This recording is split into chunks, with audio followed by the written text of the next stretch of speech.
Yo, welcome to my review of Pokemon Journeys, episode 32, Celebi, A Timeless Promise. Okay, so I'm sure the hot topic on everyone's mind is the new opening, which all I'll say on it is that it is incredible. And that is arguably my favourite Pokemon anime opening already.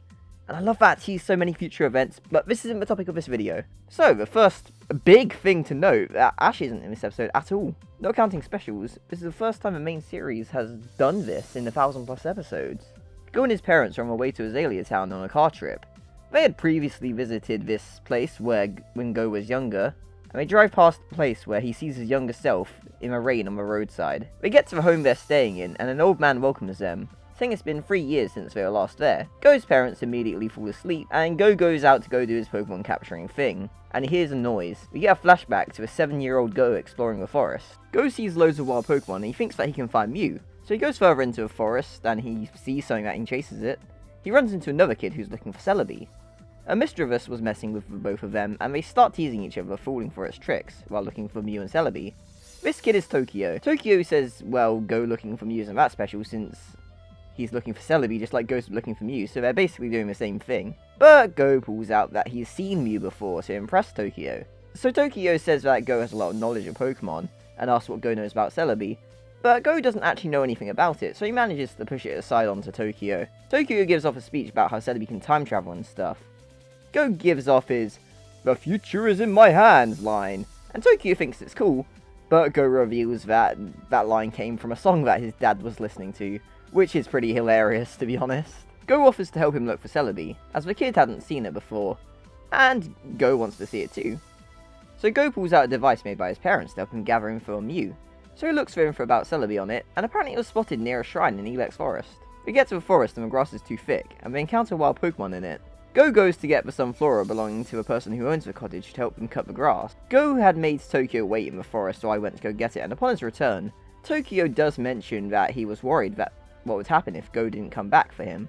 Go says he wouldn't do that, but Go does apologise for making him wait too.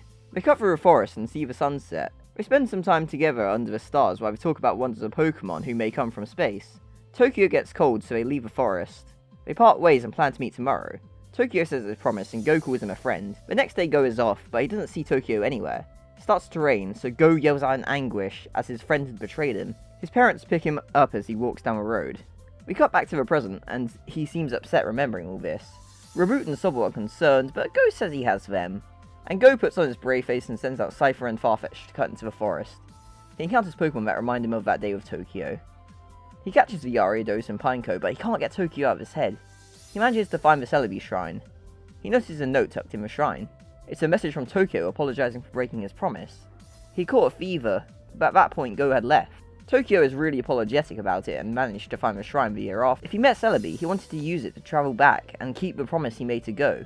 He still thinks that Go is his friend. As Go finishes the letter, Tokyo shows up behind him. He wants to tell Go a lot. The two friends approach each other, and 2 Celebis fly overhead. And 1 shiny, because that's obviously going to be Pokemon the movie Coco tie-in, so. Wow, this episode does sort of feel like it takes a while to get going, but once it does, it gets so good. The most notable thing is Ash's absence, which this episode justifies by having it be a family trip. So it makes sense why Ash isn't there instead of shoehorning him into the plot.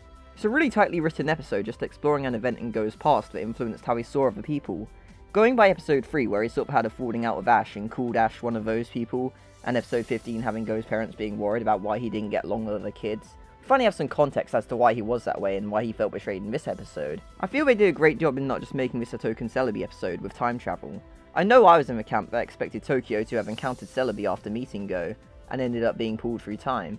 But the twist that actually something as simple as a fever had stopped him from meeting his friend was really effective. And you know, the damage had already been done from it. The resolution of this episode is short but sweet. Tokyo did the only thing he really could do to remedy what happened, and even though Go discovers it 2 years later, they were lucky enough to encounter each other and presumably Go could forgive him for this. So I think that this was a fantastic character-driven episode.